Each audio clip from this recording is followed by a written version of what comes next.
வணக்கம். இது மதிமுகம் செய்திகள். இன்றைய முக்கிய நிகழ்வுகளை பார்ப்பதற்கு முன்பாக தலைப்புச் செய்திகளை பார்க்கலாம். தமிழ்நாட்டை பாழ்படுத்த நினைக்கும் கூட்டம்தான் வெளிநாட்டு பயணத்தை கொச்சைப்படுத்தி வருவதாக முதலமைச்சர் விமர்சனம். சேலத்தில் பல்வேறு திட்டப்பணிகளை திறந்து வைத்த பின் முதலமைச்சர் ஸ்டாலின் பேச்சு.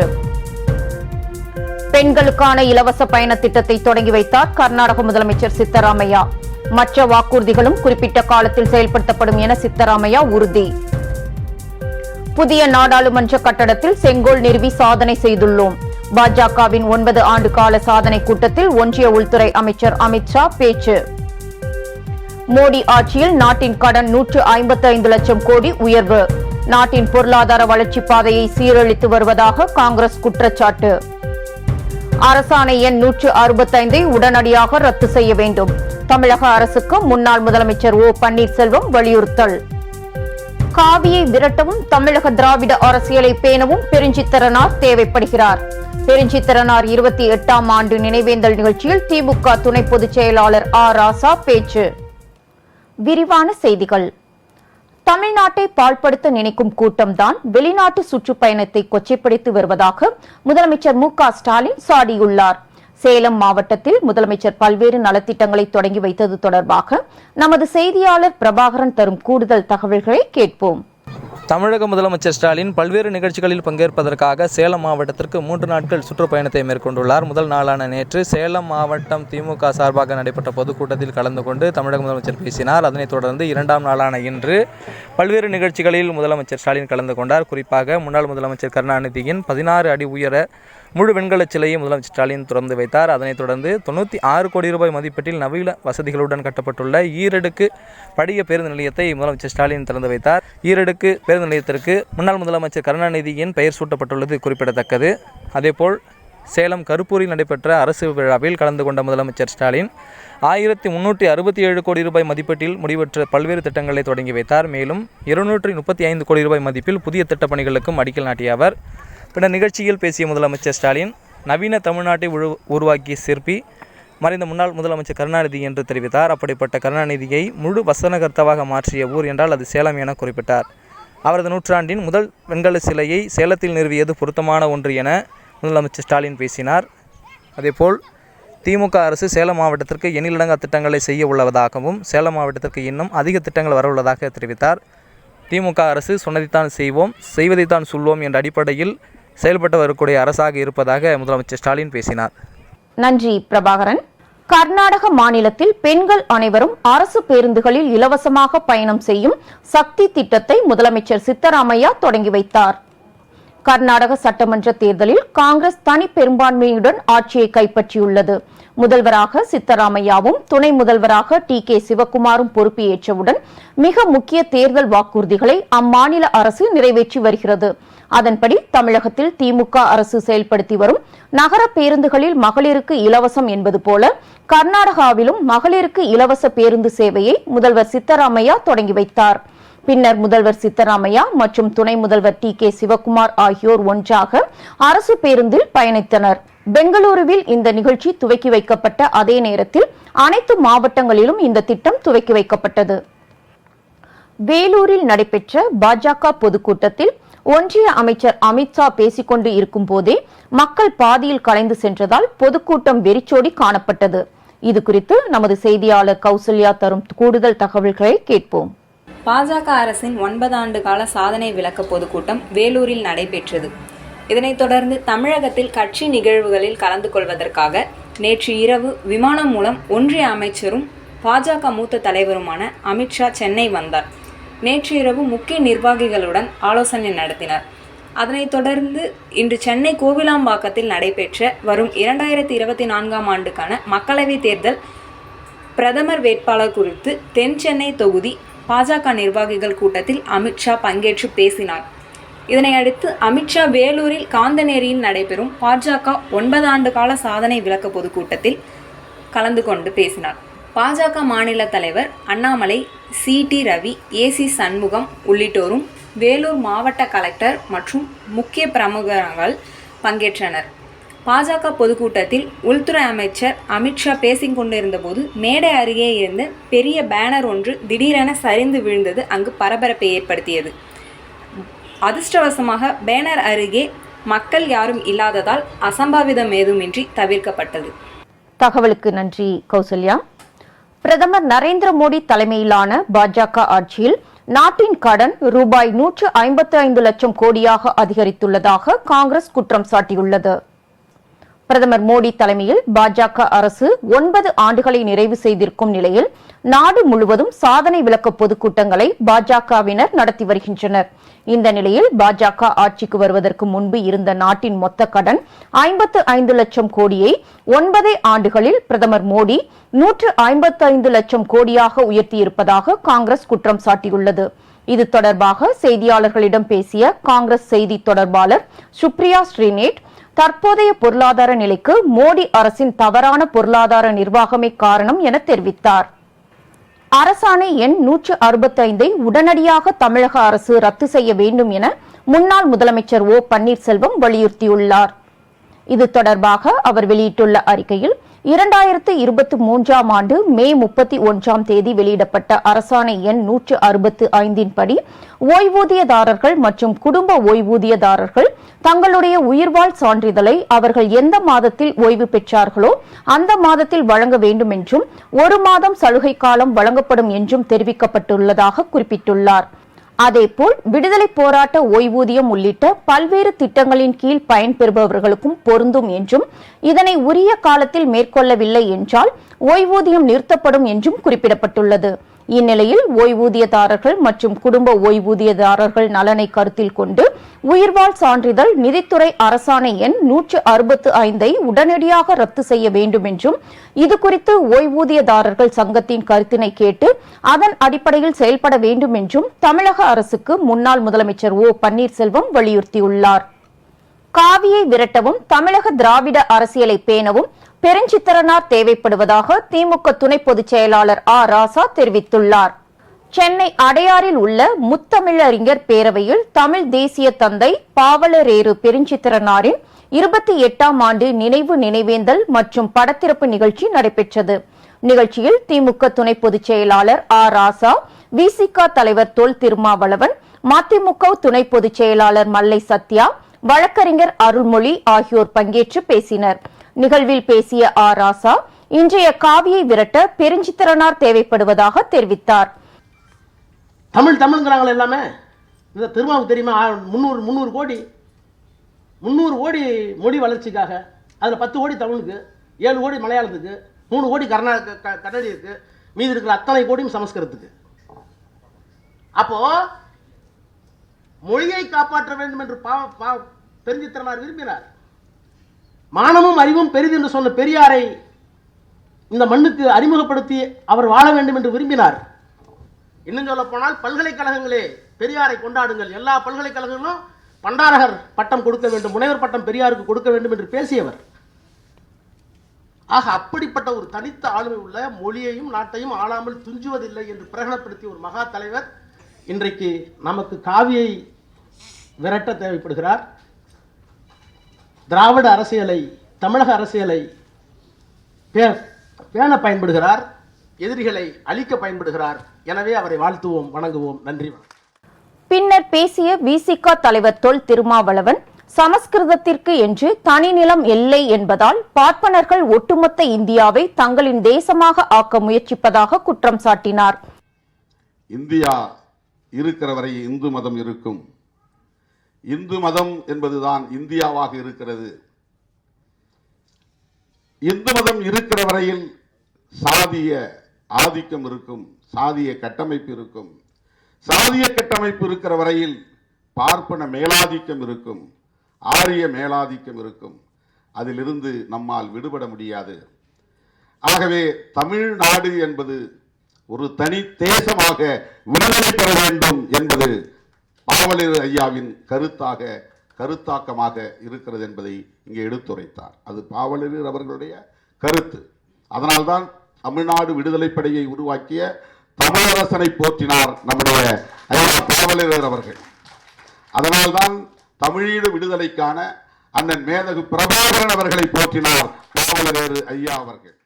இந்த விழாவில் பேசிய மல்லை சத்யா, 2009ஆம் ஆண்டு இலங்கையில் பெருஞ்சித்திரனாரின் மகள் அங்கையர்கண்ணி கைது செய்யப்பட்ட போது மதிமுக பொதுச் செயலாளர் வைகோவின் முயற்சியால் அவர் நாடு திரும்பியதை சுட்டிக்காட்டி பேசினார்.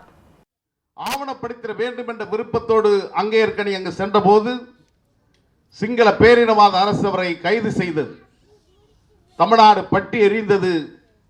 ஆனால் மறுமலை சிறாவண முன்னேற்றத்தினுடைய பொதுச் செயலாளர்கள் அன்பு தலைவர் வைகோ அவர்கள் தமிழகத்தில் இருக்கின்ற அத்தனை தமிழ் தலைவர்களையும் தொலைபேசியில் அழைத்து இதை அரசியல் வயப்படுத்தினால் ஒருவேளை அங்கேற்கண்ணி நமக்கு கிடைக்காமல் கூட போகக்கூடும், எனவே ஒரு நாள் பொறுத்தருங்கள் என்று சொல்லி அம்மா இங்கே இறைக்கொடை அவர்கள் சொன்னதை போன்று அன்றைய பாரத பிரதமர் டாக்டர் மன்மோகன் சிங் அவர்களை நேரடியாக சந்தித்து தனித்தமிழ்நாடு கேட்ட ஐயா பாவலேறு பெருஞ்சித்திரனாருடைய மகள் அவரை உயிரோடு பத்திரமாக கொண்டு வந்து சேர்க்க வேண்டிய கடமை இந்திய அரசுடைய கடமை என்று வேண்டுகோள் வைத்ததற்கு பின்னால் அவர் பாதுகாப்பாக இங்கு கொண்டு வந்து சேர்க்கப்பட்ட நிகழ்வுகள் என் மனதில் நிழலாடுகிறது.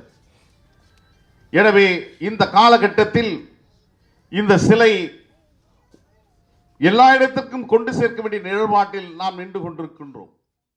பீகார் மாநில முன்னாள் முதலமைச்சரும் ராஷ்டிரிய ஜனதா தளம் கட்சியின் தலைவருமான லாலு பிரசாத் யாதவுக்கு முதலமைச்சர் மு.க. ஸ்டாலின் பிறந்த நாள் வாழ்த்து தெரிவித்துள்ளார். ராஷ்டிரிய ஜனதா தளம் கட்சியின் தலைவரும் பீகார் முன்னாள் முதலமைச்சருமான லாலு பிரசாத் யாதவ் இன்று தனது 76வது பிறந்த நாளை கொண்டாடுகிறார். இதனையொட்டி லாலு பிரசாத் யாதவுக்கு தேசிய அரசியல் கட்சி தலைவர்கள் பலரும் பிறந்த நாள் வாழ்த்து தெரிவித்து வருகின்றனர்.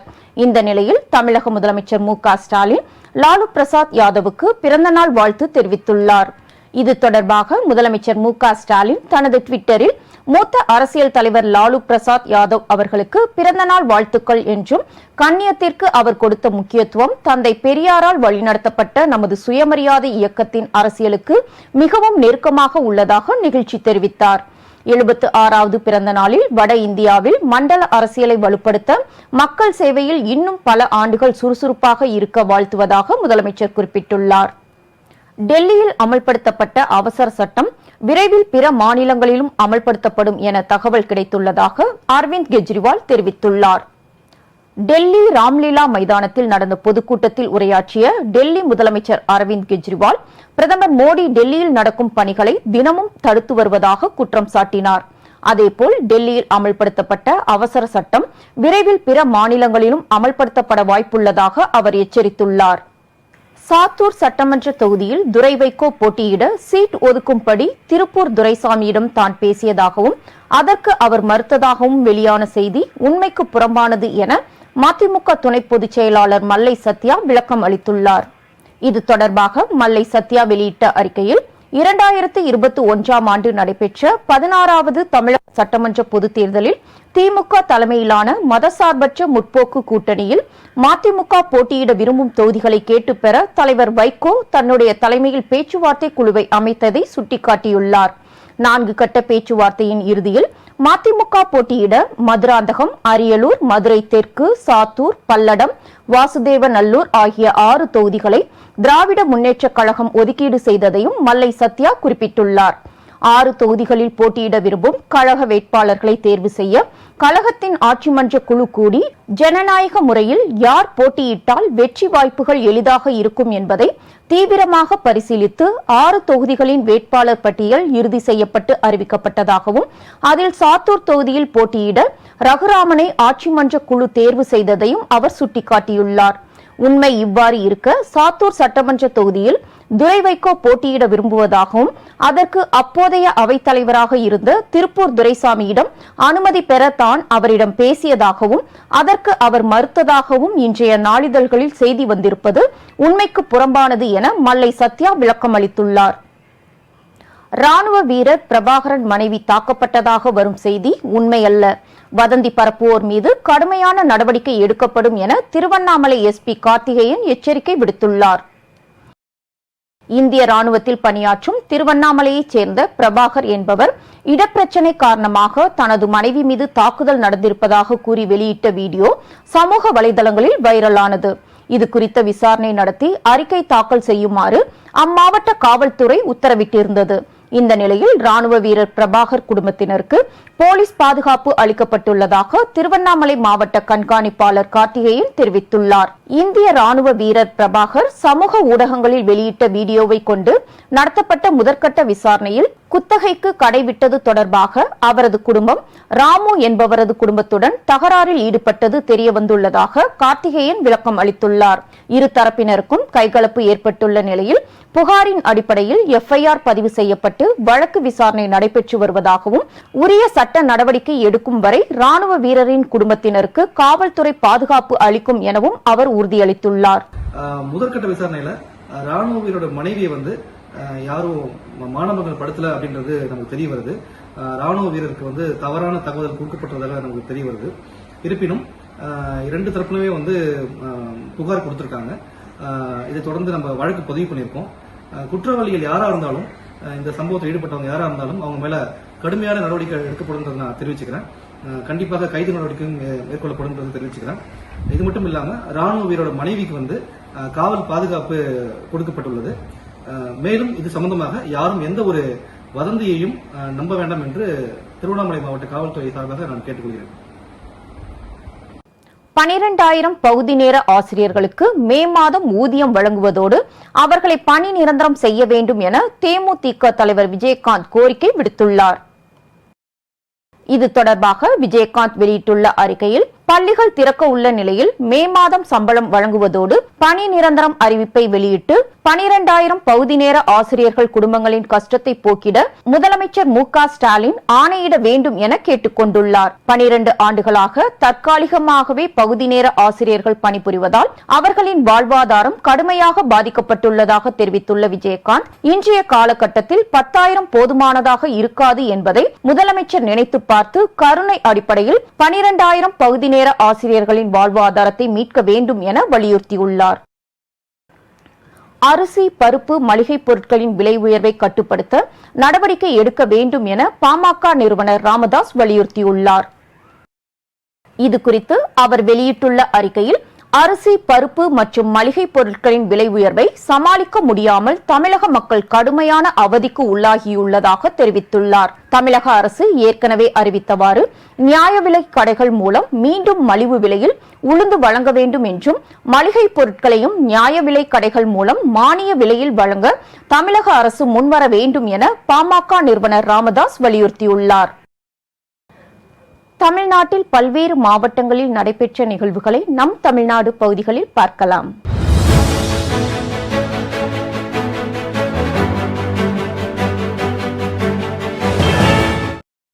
புதுக்கோட்டை மாவட்டம் பொன்னமராவதி அருகே மயிலாப்பூர் உடையான் மீன்பிடி திருவிழா கோலாகலமாக நடைபெற்றது. இதில் சுற்றுவட்டார பகுதியை சேர்ந்த மக்கள் கலந்து கொண்டு சிறிய மீன் வகை மீன்களான ஐரை, ஜிலேபி, கட்லா ஆகிய மீன்களை பிடித்து மகிழ்ந்தனர். மீன்பிடிக்கும் போது ஒரு சிலரின் வலையில் பாம்புகள் சிக்கியதால் பொதுமக்கள் அதிர்ச்சி அடைந்தனர்.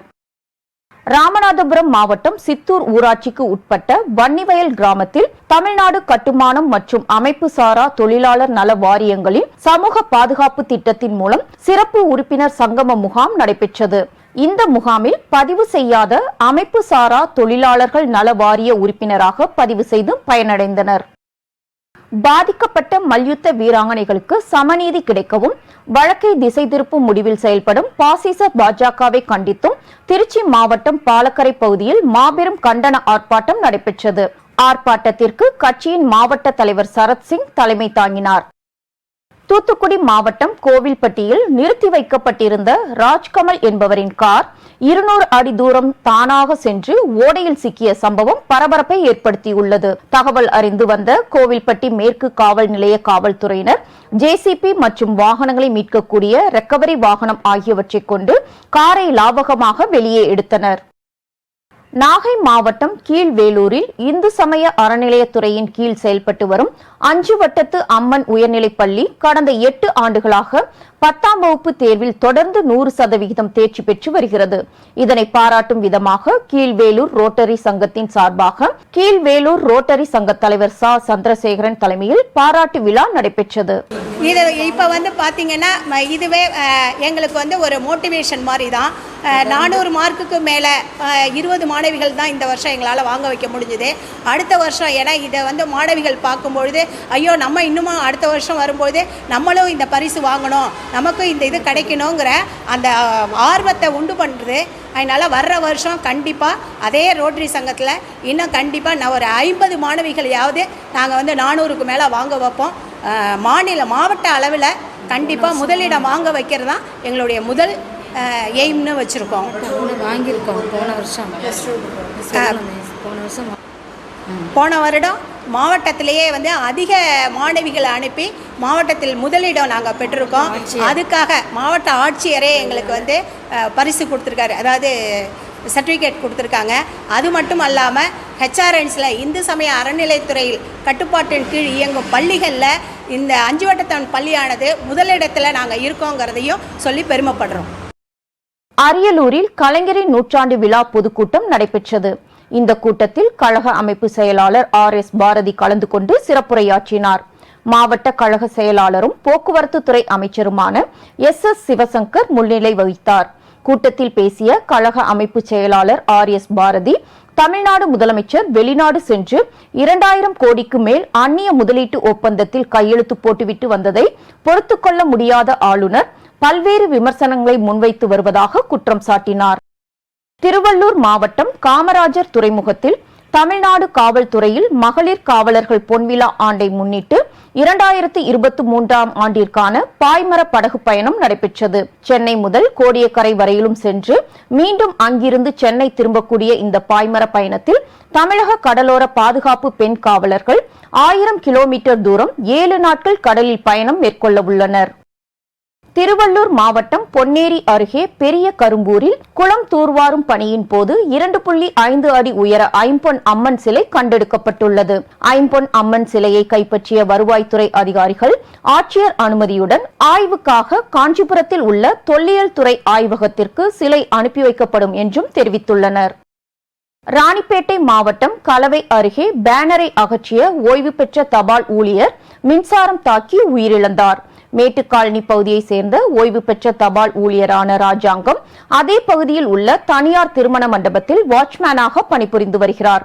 இந்த நிலையில் அங்கு நடைபெற்ற காதணி விழா நிகழ்ச்சிக்காக மண்டபத்தின் வெளிப்பகுதியில் பேனர்கள் வைக்கப்பட்டிருந்தது. நிகழ்ச்சி முடிந்ததும் ராஜாங்கம் பேனரை அகற்றிய போது சூறைக்காற்றால் அது அருகில் இருந்த டிரான்ஸ்பார்மர் மீது விழுந்துள்ளது. அப்போது மின்சாரம் தாக்கியதில் ராஜாங்கம் சம்பவ இடத்திலேயே உயிரிழந்தார். இச்சம்பவம் குறித்து காவல்துறையினர் விசாரணை மேற்கொண்டு வருகின்றனர். திருவாரூர் அருகே அம்மையப்பனில் தாயின் நினைவாக ரூபாய் 5 கோடி செலவில் தாஜ்மஹால் போன்ற வடிவமைப்பில் மகன் கட்டிய நினைவிடம் அனைவரையும் கவர்ந்து வருகிறது. அம்மையப்பன் கிராமத்தில் ஷேக் தாவூது ஜெயிலானி பிவி என்ற தம்பதியின் அமுர்தீன் என்ற மகன் தனது தாயாரின் மீது பாசத்தால் தாஜ்மஹால் ஒன்றை வடிவமைத்துள்ளார். ஏராளமான பொதுமக்கள் இந்த தாஜ்மஹாலை ஆர்வத்துடன் பார்த்து அவரை பாராட்டி வருகின்றனர். விடுமுறை முடிவதையொட்டி ஒகேனக்கல் மற்றும் கொடைக்கானலில் ஏராளமான சுற்றுலா பயணிகள் குவிந்தனர். தர்மபுரி மாவட்டம் பென்னாகரம் அடுத்த ஒகேனக்கலில் வார விடுமுறை நாட்களிலும் மற்றும் கோடை விடுமுறை முடிவதையொட்டி ஏராளமான சுற்றுலா பயணிகள் குவிந்தனர். அதேபோல் கொடைக்கானலில் காலை முதலே மேகமூட்டத்துடன் கூடிய இதமான சூழல் நிலவியது. வெயிலும் மேகமும் மாறி மாறி நிலவியதால் சுற்றுலா பயணிகள் மகிழ்ச்சி அடைந்தனர். தொடரும் சுற்றுலா பயணிகளின் வருகை காரணமாக மிகுந்த வாகன நெரிசல் ஏற்பட்டதால் சுற்றுலா பயணிகள் வாகன நெரிசலில் சிக்கி அவதிக்கு உள்ளாகினர். திருப்பூர் மாநகராட்சி நிர்வாகம் சார்பில் பாரம்பரிய கலை நிகழ்ச்சிகள் மற்றும் விளையாட்டு போட்டிகளுடன் கூடிய மகிழ்ச்சியான ஞாயிறு நிகழ்வை தமிழ் வளர்ச்சி மற்றும் செய்தித்துறை அமைச்சர் சாமிநாதன் துவக்கி வைத்தார். நிகழ்ச்சியின் சிறப்பு விருந்தினராக நிமிர்பட நாயகி பார்வதி நாயர் கலந்து கொண்டு நடனமாடி நிகழ்ச்சியில் கலந்து கொண்ட பொதுமக்கள் மற்றும் இளைஞர்களை உற்சாகப்படுத்தினார். ராணிப்பேட்டை மாவட்டம் ஆற்காடு பகுதியில் கஞ்சா விற்பனையில் ஈடுபட்டு வந்த பிரபு என்பவரை காவல்துறையினர் குண்டர் தடுப்பு சட்டத்தின் கீழ் கைது செய்து சிறையில் அடைத்தனர். சென்னை வேளச்சேரியில் உள்ள பீனிக்ஸ் மார்க்கெட் சிட்டியில் சமையல் பிரியர்களுக்காக இலவச சமையல் நிகழ்ச்சி நடைபெற்றது. பிரபல சமையல் கலை நிபுணர் சஞ்சீவ் கபூர் தலைமையில் நடைபெற்ற நிகழ்ச்சியில் பங்கேற்றவர்களுக்கு பல்வேறு சமையல் நுட்பங்கள் குறித்து கற்றுக் கொடுக்கப்பட்டது. பீனிக்ஸ் மார்க்கெட் சிட்டியில் சஞ்சீவ் கபூர் பேசும்போது, நாம் அனைவரும் சத்துள்ள உணவை அதிகம் சாப்பிட வேண்டும், வீட்டில் சமைக்கின்ற உணவே சிறப்பான உணவு என தெரிவித்தார். நிகழ்ச்சியை ஏராளமான பார்வையாளர்கள் பார்த்து ரசித்தனர்.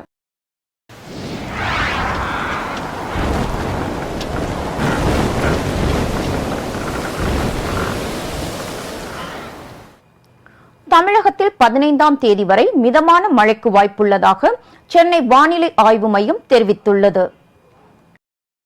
இது தொடர்பாக சென்னை வானிலை ஆய்வு மையம் வெளியிட்டுள்ள அறிக்கையில், மேற்கு திசை காற்று மற்றும் வெப்பசலனம் காரணமாக இன்று மற்றும் நாளை தமிழ்நாடு, புதுச்சேரி மற்றும் காரைக்கால் பகுதிகளில் ஓரிரு இடங்களில் இடி மின்னலுடன் கூடிய லேசானது முதல் மிதமான மழை பெய்யக்கூடும் என தெரிவித்துள்ளது.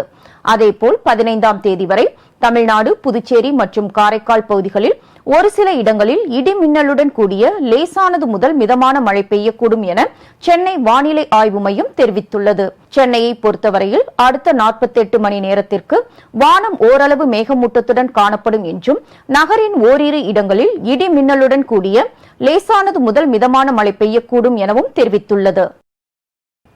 உலகம் முழுவதும் உளவு தகவல்களை சேகரிக்கும் நடவடிக்கைகளை மேற்கொள்ள பெரிய முயற்சியில் சீனா ஈடுபடுவதாக அமெரிக்கா குற்றம் சாட்டியுள்ளது. கியூபாவில் உளவு பார்க்கும் மையத்தை அமைத்து தங்கள் நாட்டை சீனா உளவு பார்ப்பதாக அமெரிக்கா குற்றம் சாட்டியுள்ளது.